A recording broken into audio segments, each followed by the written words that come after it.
fatores emocionais, como raiva, estresse e ansiedade, também podem contribuir para lapsos humanos ao volante. Para saber mais, acompanhe o Bendita Hora. Por isso que nós continuamos ao vivo aqui na Rede Vida com o nosso querido amigo, neurocirurgião, Dr. Júlio Pereira. Doutor, nós vimos agora, né, os acidentes e a gente sabe, está cansado de ouvir alertas. Está com sono? Não vai dirigir. Mas acho que a pergunta é até um pouco difícil de ser respondida, mas vou fazer.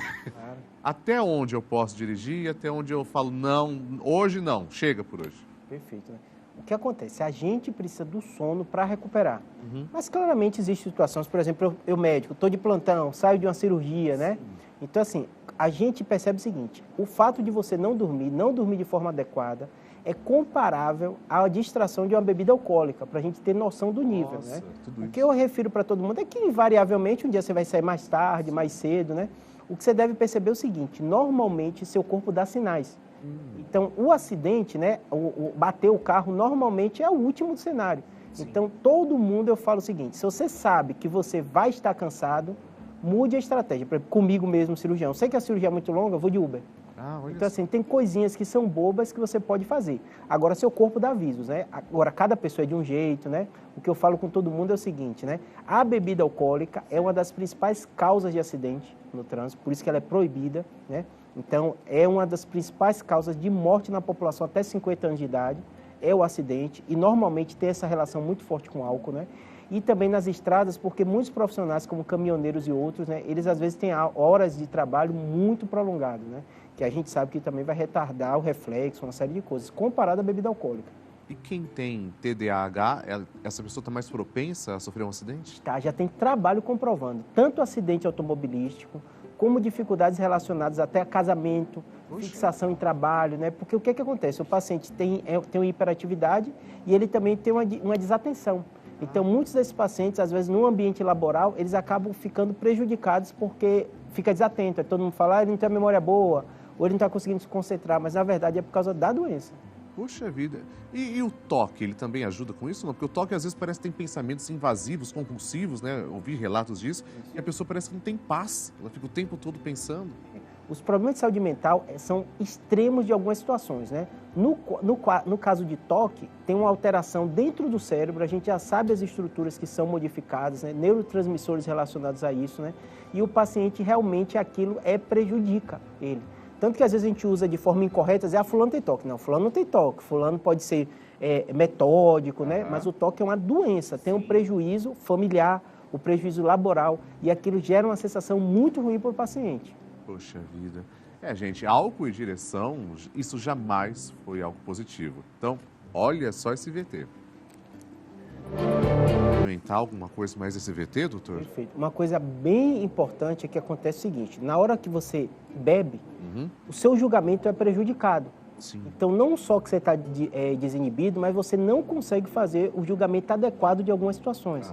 Claro que do ponto de vista da lei, né, você teve a escolha de beber, mas eu falo com todo paciente o seguinte, se você vai para um ambiente, eu até critico aquele negócio de motorista da rodada, né, porque às vezes a pessoa vai com o motorista da rodada, aí bebe só um pouquinho, o julgamento dela está prejudicado, ela vai e pega o volante. Sim. Então, o ideal é o seguinte, saiba que se você vai para um ambiente que vai ter bebida alcoólica, que você costuma beber, o ideal é que você não pode colocar o seu julgamento no momento, porque provavelmente ele vai estar prejudicado. E a gente tem que entender o seguinte, você está colocando em sua vida em risco e das outras pessoas em risco. A maioria das vezes acidentes que você vê, o motorista estava alcoolizado, mas são várias pessoas ali alcoolizadas que também o julgamento estão prejudicado e entraram naquele carro. Então você percebe que é uma cadeia de equívocos até chegar ao acidente. Muito sério isso, uma questão de responsabilidade. Lembrando que os automóveis sempre foram máquinas que encantaram os homens. Aliás, é difícil, né? Uma pessoa falar, não gosto, nem acho bonito um carro. Geralmente as pessoas acham muito bonito. Só que esse fascínio, infelizmente, às vezes pode levar até a morte. E isso está nos cinemas. A gente pode acompanhar agora essas imagens do filme Gran Turismo, do ano de 2023. Olha só. Então, nós vimos essas cenas. Aí é inevitável pensar nos nossos jovens. E aquele menino ou aquela moça que está ali completando 18 anos, está louco para dirigir pela primeira vez, e passou a infância toda vendo isso, doutor, pode ser um pouco perigoso, né? Com certeza, né? Não é à toa que das maiores indústrias do mundo, né, é a indústria automobilística e a indústria bélica também, né? Então, assim, o que acontece, né? Não tem jeito, a gente, ser humano, nosso sistema límbico, né, faz a gente gostar de algumas emoções, né? O grande fator que a gente vai ter é que existem ambientes que essas emoções, elas podem ser controladas, pode ser um kart, né, que Sim. se usa uma estrutura, né, mais pré-moldada para isso, né? Uma montanha-russa, o que é que seja, né? O grande problema é ser feito isso, né? E é estimulado, hoje ainda mais com o YouTube, Sim. em vários canais, aqui em São Paulo mesmo, que você se assusta, né? Que é só pega o pessoal correndo de um lado para o outro, né? E é muito perigoso. Eu costumo dizer o seguinte para meus pacientes, a gente só fala de morte, né? Sim. Fulano morreu e tal por causa do acidente. Mas muito mais que morte, né? Mais de 10 vezes, muita gente com sequela. Por quê? Você tem um acidente automobilístico, né? O extremo é morrer, né? Mas a grande maioria dos casos acontece de ser... Tem uma aceleração e desaceleração por causa da pancada. O seu cérebro, várias regiões podem ter pequenos sangramentos, tanto na região frontal e na região temporal. E muito importante também a coluna cervical. Na hora que você tem uma batida, você faz esse movimento, né? Sim. Nossa cabeça é lançada e muitas vezes o pescoço pode gerar alguns problemas. Então, as fraturas da coluna, causas muito importantes de tetraplegia, né? Paresia e paraplegia também, numa população jovem. Então, a principal causa de morte e a principal causa de sequela até os 50 anos é também o acidente. E, normalmente, o acidente automobilístico. É a adrenalina, doutor, que causa isso? Adrenalina. É adrenalina. Eu costumo dizer o seguinte, padre, é que nem quando a gente fala de drogas, a gente já falou outra vez aqui, a gente tem que entender o seguinte, é uma sensação boa. Não adianta a gente enganar, né? Porque às vezes eu vejo forma de conscientizar, fica parecendo que a pessoa é boba, que a pessoa é idiota. Aí a pessoa passa por aquela situação e gosta, ela se sente bem. Então vai dar adrenalina. O grande problema é que a gente é o quê? É um animal racional. Sim. Então a gente tem que entender que aquela adrenalina é o custo de um risco muito alto, até de sua vida, né? Por isso que as campanhas de conscientização, elas geralmente mostram a situação chocante da morte, né? Sim. Mas justamente a pessoa entender. Vale a pena você, por alguns segundos de adrenalina, você arriscar sua vida? E a droga é a mesma coisa, né? A droga causa um prazer extremo, né? Então a pessoa tem um prazer, uma sensação muito boa. Mas também vai custar a vida dela, né? O Rodolfo quer perguntar, eu acho, né? Oi, Rodolfo. Isso. Doutor, boa tarde. É o seguinte, pessoas que tomam remédio controlado, a maioria delas a gente sabe que acaba no dia a dia tendo uma vida normal e tudo mais, inclusive dirigindo.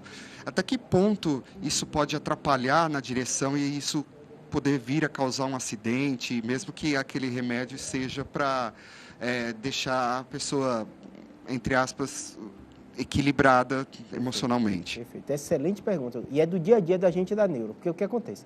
Muitos dos remédios que a gente passa, eles são depressores do sistema nervoso central. Só que a gente muitas vezes usa esse remédio à noite. Então, os famosos benzodiazepínicos, normalmente à noite você avisa o paciente, não tome e vai dirigir. Esse é o clássico. Mas tem alguns, por exemplo, pacientes com epilepsia. Às vezes eles tomam medicação, paciente com transtorno de ansiedade, de depressão, né? Então, o que eu costumo dizer para o paciente? Esses remédios são proibitivos de ser dirigido? Não.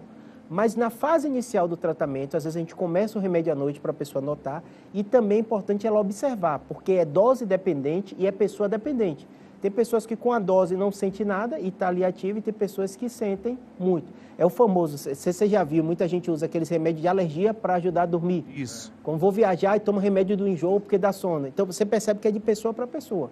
Mas é uma excelente pergunta porque a pessoa tem que observar, especialmente quando começa o tratamento. Doutor, e nós sabemos também que com a tecnologia, com a qualidade de vida, as pessoas, graças a Deus, estão vivendo mais. Isso, necessariamente, também é de se pensar que as pessoas com mais idade estão dirigindo. Essas pessoas que têm uma idade mais avançada, elas têm que prestar mais atenção ao preservar a própria vida em quais cuidados básicos? Em primeiro lugar, essa pergunta é excelente porque o Brasil está vivendo essa mudança da pirâmide. Então, hoje a população brasileira está chegando aos 80 anos em média, né? E a legislação daqui ainda é muito frágil quanto a isso. Eu falo com todo meu paciente, você tem que ser racional. Você envelhece, várias coisas vão piorar, não tem jeito. Ninguém é super-homem, né? A gente tem o processo, né? Risco de queda aumenta muito, então tem cuidado com o tapetinho, tudo isso. E o carro eu falo a mesma coisa. Sua visão piora com o envelhecimento, seu reflexo reduz com o envelhecimento. Na legislação brasileira não existe idade máxima. Então, esse já é o primeiro problema, né? Então, eu normalmente falo o seguinte, quando você começa a ter situações, o paciente fala, começou a bater o retrovisor, e é uma briga entre a família, às vezes chega pra gente médico, né? O filho não quer que ele dirija, ele começa a querer dirigir, né? Então, a primeira estratégia é o quê? Evitar a noite, porque naturalmente à noite a questão do reflexo, da visão que prejudica muito, né? E a outra coisa é criar situações alternativas. Então, eu tenho muito paciente que é porque ele nunca usou Uber, ele nunca usou táxi, né? Começa a usar, porque aí você vai conseguir mesclar e ver que muitas vezes é até mais seguro para você. É verdade. Os acidentes podem acontecer devido a inúmeros fatores. E esses fatores, eles vão agora ser apresentados nesse VT. Além das competições acirradas e grandes reviravoltas, um evento que infelizmente marca presença constantemente no automobilismo são os acidentes. Assim como o esporte é o reflexo em alta voltagem da realidade de um condutor padrão, os acidentes também são. Na vida, quando se está em frente a um volante, o risco é frequente e há muitas causas que podem ocasionar alguma batida. O cinto de segurança, de uso obrigatório, proporciona uma maior proteção ao condutor, assim como o airbag, em caso de impacto. Mas existem outros fatores, como a própria carroceria do carro, que recebe a maior parte do impacto do acidente. E como o esporte é um reflexo da vida, também existem itens que protegem os pilotos e são fundamentais. Para efeitos de comparação, temos um dos casos mais famosos do mundo, o acidente do piloto Ayrton Senna, que tirou a vida do brilhante piloto brasileiro, e o acidente do francês Grosjean, em que uma colisão causou um incêndio assustador, onde mesmo pegando fogo, o piloto saiu com ferimentos leves. Fica sempre a questão, erro humano ou uma fatalidade? Pois é, doutor, a gente faz essa pergunta, né, constantemente. Por que em alguns acidentes a pessoa instantaneamente já vai a óbito? Tem vários fatores, né? Um fator bem importante é assim, a gente usa o termo acidente, mas muitos não são acidentes, né? Teve uma intenção, né? A bebida alcoólica, você teve intenção, a própria questão das medicações, né? A outra coisa que nesse VT mostra assim de forma bem interessante é a questão da segurança, né? Claro que o Brasil é um país que grande parte da população não tem um poder aquisitivo e a gente às vezes fala muito pouco sobre isso, porque fica assim, como a pessoa vai ter um carro se com airbag, isso é muito mais caro e a maioria da população não pode comprar. Mas eu falo para todos os meus pacientes, podendo, nada é mais importante em sua vida. O airbag, a gente já tem evidência científica que reduz em muito a mortalidade. Outra coisa que tem crescido muito nos últimos anos são aqueles carros que têm a parada automática. Sei. Então, se a distância, se o carro começou a se aproximar, ele trava, ele freia, né? Isso vai ser uma segurança que daqui a uns anos eu tenho certeza que será obrigatório. Sim. Porque a maioria dos acidentes ocorre porque você vai mudar o som, você vai mudar... Comigo aconteceu recente, né? O carro entrando no túnel, aí quando você sai do túnel, às vezes o Waze, essas coisas não tá bem. Sim. Quando você vai mexer, quando você vê o carro da frente. Perigo. Então acontece com todo mundo, né? Por mais que a gente use o termo acidente, houve uma falha. Né? Não era para você estar olhando ali, você tinha que estar mais atento. Mas a gente sabe que no mundo real acontece isso com uma frequência muito grande, né? Então esses itens de segurança, né? Como o senhor falou, falha humana vai acontecer sempre, com todo mundo, não tem jeito. E a gente vai como minimizar essa falha humana, tendo todas as tecnologias, o airbag. Acho que hoje em dia já tem o airbag, não sei se o senhor sabe, tanto aquele clássico, né, os 4, mas tem também para a perna, porque tem muita fratura. Uma das fraturas mais comuns no acidente é a fratura de perna, né? Sim. E tem também para lateral, porque é uma dificuldade muito grande. Às vezes o carro se choca na lateral do outro e tem uma consequência muito grande. Você tendo dinheiro para comprar o carro mais seguro que tem, com airbag, com tudo isso, tem até uma lista dos carros mais seguros. Eu acho muito essencial. Eu faço isso. Faz muito bem, doutor. Oxalá todo mundo pudesse ter, né? Participar dessa realidade. E com relação à postura corporal, tem alguma postura mais adequada para se evitar acidente, doutor? Isso. O mais importante é o que a gente falou, a questão do uso do cinto de segurança, né? O banco de trás também precisa. Eu sei que hoje tem até carro que apita, né? O que eu tenho lá, ele apita se não tiver com cinto. É bem importante, né? A outra coisa que as pessoas cometem, um erro muito importante, é a questão de deitar no colo uma da outra. Então, a posição é você estar sentado, né? Nenhum carro é 100% seguro, em especial quanto maior sua velocidade. Então, tem às vezes o local que é permitido 100 km por hora, mas é difícil você ter um acidente com 100 km por hora com alvo fixo que não gere dano à pessoa que está dentro do carro, né? Então, acho que essa questão de manter a posição, sem mudança, né? Tinha pessoas antigamente, hoje até melhorou muito, que tinham mania de baixar o banco para dormir, o banco do carona, isso é muito perigoso, né? Deita no banco de trás também, você fica completamente solto, não pode. É verdade. Doutor, quando a gente fala sobre distúrbios neurológicos, quais deles podem impedir uma pessoa de dirigir? Quem é epilético pode dirigir? Pode dirigir. A lei brasileira com epilepsia ela é muito clara, porque até 2% da população brasileira, 1 a 2% tem epilepsia. Ele tem que estar 1 ano sem crise, né? Eu sei que no mundo real, eu explico muito para os meus pacientes, mas a gente sabe que muitos não cumprem isso. Mas qual o grande problema? Tem pessoas que não têm nenhum aviso antes no corpo. Então ela desliga, ela apaga. Nossa. Então isso é um risco muito grande. Claro que esses carros autônomos, eles já vão melhorar muito com essa situação, né? Mas a lei brasileira diz isso, tem que estar 1 ano sem crise, né? As outras doenças, né, tem doenças que têm a limitação motora. E aí nem a gente médico que acompanha o paciente que vai dizer, é muita avaliação do médico do Detran, porque ele é um médico treinado especificamente para aquele movimento. E a outra coisa muito importante, que o mais curioso é, quanto mais déficit a pessoa tem do ponto de vista neurológico, mais ela valoriza a locomoção do carro. Então eu tenho muito paciente hoje que tem um carro todo automatizado, que ele consegue dirigir com uma segurança muito grande. Também tem a questão do poder aquisitivo, né, para você ter condições de fazer isso. Mas eu falo com todo paciente, você está com a dificuldade, né, passa por essa avaliação com o seu neuro, vê se é possível ou não você dirigir. Muito bem, a gente tem inclusive uma pergunta agora para o senhor, a gente vai acompanhar então no VT. Após uma batida de carro, fiquei com medo de dirigir. Como superar esse trauma? Excelente pergunta, né? Porque nosso sistema límbico, ele é treinado para situações de risco. Então, se você teve um acidente, se você foi roubado, é natural, né? A principal questão é, isso é algo pontual, super normal, foi poucas semanas? Ok, vai acontecer, você vai vencer naquele medo e vai. Se isso perdurar, você pode estar no quadro que precisa de uma ajuda, geralmente com um psicólogo. Então, ele vai fazer técnicas comportamentais para você vencer esse medo.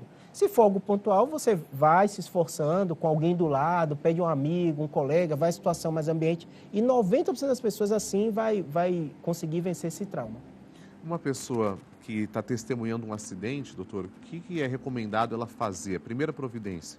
Isso. Se teve um acidente próximo a você, a principal situação que você vai ter é pedir ajuda. É curioso, porque às vezes a pessoa já quer ir em cima no acidente, né? Mas assim, além disso, né? Logo depois disso, a segurança de quem está ajudando é uma das coisas mais importantes. Então você vai, e também quem está ali acidentado, você vai, de alguma forma, ou pede para alguém ajudar, marcar o local. Então, se tem alguém caído, um carro bateu, as pessoas que estão vindo atrás, é muito comum isso acontecer. O segundo acidente ser pior que o primeiro. Né? Então, coloca o triângulo, pede alguém para estar avisando, né? Fazendo tudo isso, o ideal é deixar a pessoa sem muita movimentação. Se ela estiver no local seguro, não tiver nada pegando fogo, uma situação assim extrema, você vai deixar a pessoa naquela situação. Muitas vezes o paciente tem uma fratura, tanto cervical como da coluna, e a gente chama do segundo trauma, que é o quê? Você teve a pancada, você está com a fratura e alguém vai tentar ajudar a movimentar seu pescoço e piora mais ainda o dano. Então, essa é a principal questão, né? Pedir ajuda, normalmente no cenário natural aqui em São Paulo ou qualquer cidade grande, o que é que você vai fazer, né? Você não vai estar sozinho. Já pede para alguém, avisa ou liga para o SAMU. O SAMU já vai estar sendo avisado de que aconteceu um acidente, né? Vai pedir para a pessoa também marcar aquele ambiente. Então, vai botar o triângulo, vai deixar o fluxo do carro, normalmente vai seguir pelo outro caminho, né? E conversar com a pessoa. Como é que você está? Porque geralmente a pessoa está numa situação que às vezes ela está confusa, né? E até essa situação, muitas vezes, o próprio emergência, ele questiona a pessoa. Como é que está? Está inconsciente, até para ver qual vai ser a prioridade. Eles têm várias chamadas, né? Sim, doutor, quando há uma lesão no cérebro, é claro que não estou falando de lesões graves, mas quando há uma lesão de uma profundidade menor, o cérebro ele tem a capacidade de se regenerar ou não? Aconteceu e é aquilo para o resto da vida? Essa é uma questão bem importante, porque o que acontece? Os neurônios da gente, eles realmente têm uma capacidade mais limitada de regeneração. É diferente de uma pele, você corta, no outro dia cicatrizado, você perde sangue também, né? Mas ele tem uma capacidade muito grande de plasticidade. Então eu falo com os pacientes, por exemplo, eu tenho muito paciente que teve um trauma, passou por uma cirurgia e a fala piorou, o movimento piorou. Outra área do cérebro pode cumprir aquela função. Por isso da relevância da fisioterapia da fono logo precoce. Quanto antes você começa aquela atividade, outras áreas do cérebro podem cumprir. Então, às vezes, no consultório é muito comum, você vê uma ressonância de um paciente com dano gigantesco e você olha para ele e nem parece que ele teve nada, porque outras áreas começaram a cumprir. Em criança, é o clássico, né? Que a criança tem uma capacidade de plasticidade melhor, ela às vezes, pra você ter ideia, tem uma cirurgia que a gente chama hemisferectomia. Você tira metade do cérebro. E quando a criança é muito pequena, geralmente para epilepsia refratária, são situações bem específicas, né? tumores, às vezes acontece isso, e a criança está normal em pouco tempo, porque outras áreas começam a cumprir aquela função. No nosso trânsito brasileiro, o senhor acredita que o brasileiro, já, de uma maneira geral, é claro, ele já está bem consciente ou ainda falta muita conscientização, doutor? Muito, né? Os números do Brasil são assustadores, né? Pena, Quando né? a gente vê em questão de morte, em questão de sequela, né? A gente tem um problema se a gente compara Estados Unidos e Europa, porque a gente não é muito bom de lidar com os números. Sim. Então, lá, eles têm os órgãos de governo. O próprio órgão de saúde tem um órgão que é de estatística. Então, eles geram dados precisos de tudo. O Brasil é uma subnotificação muito grande. As próprias anotações médicas de profissionais de saúde deixam muito a desejar, né? Eu costumo até falar com o paciente, por curiosidade, bote causas de morte no Google e sempre sai estatística. Outras causas sempre aparecem, assim, causas desconhecidas. Então, são números muito altos. Mas, quando a gente olha o acidente, mesmo com essa dificuldade, eles são números dos maiores do mundo. Algumas pessoas são muito apressadas também, querem fazer tudo de maneira instantânea e, por outro lado, tem gente que é um pouco mais devagar, né? Os dois extremos podem provocar acidente, né, doutor? Com certeza, né? Mas, normalmente, é curioso, quem faz muito isso é o pessoal de seguro, né? Eles começam a analisar porque eles querem quantificar para não tomar prejuízo do risco, né? Sim. E a gente percebe as pessoas que dizem, que acham que dirigem melhor são que mais causam acidente. E normalmente elas até dirigem melhor, né? Mas acaba que gera tanta confiança que aí é nesse detalhezinho que acontece. Tanto que as mulheres têm menos acidentes, seguro de mulher é mais barato, né? Você envelhece, seu seguro vai ficando mais barato. Então, teoricamente, quem é mais jovem, quem é mais ágil, né? Por que ele se acidenta mais, né? Doutor, e também a gente não pode esquecer das brigas que tem no trânsito, né? As pessoas muitas vezes também já estão cansadas de ficar ali durante tantos minutos, às vezes horas, no trânsito de São Paulo, e acabam perdendo a paciência. É uma porta de entrada para um acidente, né? Com certeza, né? As brigas ainda tem a questão do Brasil ser um dos líderes mundiais de projétil de arma de fogo, né? Que é o tiro, né? Meu Deus. Tanto por assalto, tanto pela questão da violência, né? Da discussão. O que eu digo para todo paciente, né? Todo mundo que até passa por essa situação, assim, não vale a pena. Por mais que você esteja nervoso, a gente está falando muito do sistema límbico, né? Não tem jeito, você vai ficar com raiva. Pode ser eu, pode ser o senhor, né? Não tem jeito. Existe situação que a pessoa freia, a pessoa está devagar, ou a pessoa te corta, né? Mas você tem que trazer aquele seu lado racional para dizer, não compensa. Da mesma forma que a gente falou do álcool e direção, a pessoa está alegre e tal, e está achando que está dirigindo bem, né? O uso de drogas também é a mesma coisa, a pessoa vai sentir prazer. Por isso que tanta gente usa drogas, né? Na questão da direção e da briga, a mesma coisa. Você vai sentir raiva, você vai se controlar, você vai ligar seu som, né? E vai tentar se acalmar, porque não compensa. E você nunca sabe quem está do outro lado, né? É, realmente. E a pessoa que sofreu algum trauma, doutor, o caminho é fisioterapia, basicamente, e também outras medidas com o doutor? O trauma crânioencefálico, e teve muito famoso agora recente, né? Que teve atropelamento, né? Teve tiro também, né? É longo. Então, eu falo para todo paciente o seguinte, quando você fraturou a perna jogando bola, a recuperação é muito mais rápida, né? O cérebro, ele precisa de tempo, essa neuroplasticidade, ela demora. Por isso que você vê esses famosos, você até esquece, já 2 meses depois reaparece, né? Porque justamente isso, precisa da fisioterapia, precisa da fono, precisa de uma área que os pacientes não conhecem muito bem, mas é muito relevante, que chama terapia ocupacional, porque ela vai ajudar nas estratégias de melhoria. E todo paciente com trauma, eu falo, procura ajuda psicológica. Porque normalmente vai ser uma situação, a maioria dos pacientes são jovens, que a pessoa nunca passou por aquilo e ela passa por muitos questionamentos. Aumenta muito o transtorno de ansiedade e também a depressão. Muito bem, eu acho que a gente tem mais uma pergunta no VT para o doutor. Vamos dar uma olhada. Ah, não tem? Foi essa? Então agora eu vou fazer a minha. É que o doutor falou sobre terapia ocupacional, isso é tão importante. Doutor, por quê? Eu queria que o senhor aprofundasse um pouquinho, mas por que é tão importante na reabilitação? Perfeito. O que acontece? Quando um paciente, como o senhor falou, fase aguda, teve um sangramento, é comigo o neurocirurgião, vou ver, precisa de operar, não precisa operar, como está a tomografia, a gente faz tudo isso, né? Sim. A segunda etapa, está tudo estabelecido, o paciente passou pelo risco de vida, mas muitas vezes ele ficou com alguma sequela. E essa fase inicial, das primeiras semanas e os primeiros meses, são muito relevantes para criar as novas conexões. No caso da fisioterapia, todo mundo reconhece muito bem, né? No caso da fono, também a questão da fala. Às vezes o paciente tem dificuldade de fala, ou ele ficou entubado muito tempo, ou fez tráqueo, né? E no caso da terapia ocupacional, ela ajuda o paciente a ser inserido no mundo novamente. Então, eu tenho dificuldade de mexer a mão direita. Como é que eu vou usar o garfo? Como é que eu vou escrever? Né? Então, a terapia ocupacional entra. E tem um problema dos convênios médicos e no SUS também, que eles deixam esses profissionais de saúde meio de lado. Então, às vezes, o valor quase não paga ou não paga, a família não consegue bancar. Se você tem um paciente com trauma, ele é jovem, ele deixa de ganhar dinheiro, né? Ele está numa situação difícil, o custo da família aumentou e, às vezes, a família, por sobrevivência mesmo, deixa esse profissional de lado, mas ele é muito importante. Tão importante como eu, neurocirurgião, nesse caso. Olha, Rodolfo também quer perguntar. Isso. Doutor, mais uma curiosidade. A gente vê muito, assim, na internet, pessoas que tiveram graves acidentes e que realmente perderam uma parte significativa do crânio e cerebral. E, aparentemente, a pessoa está extremamente normal, falando normal, andando normal e... fisicamente é algo assim impressionante, de uma parte, faltando uma parte bem grande. Até que ponto, quantos por cento que a gente pode perder para que a gente não limite a nossa vida? E às vezes a gente vê acidentes até menores que acabam deixando a pessoa vegetativa, né? Perfeito. É porque o que acontece, Rodolfo? A gente que está vendo, a gente sabe que existem áreas que pequenas têm uma relevância grande, como a gente falou, o tronco cerebral é a área responsável pela sua respiração, batimento cardíaco. Tanto que quando a gente testa a morte cerebral, a gente quer ver o funcionamento do tronco, às vezes está até preservado, e você tem que fazer os testes para ver, está preservado, não está?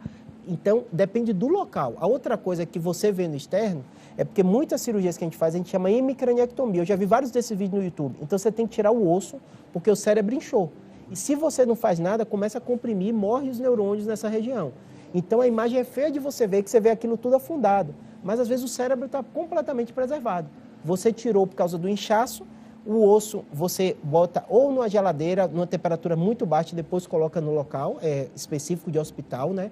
Ou você coloca no abdômen, ou você despreza esse osso e coloca uma prótese até construída hoje por impressora 3D e coloca no local.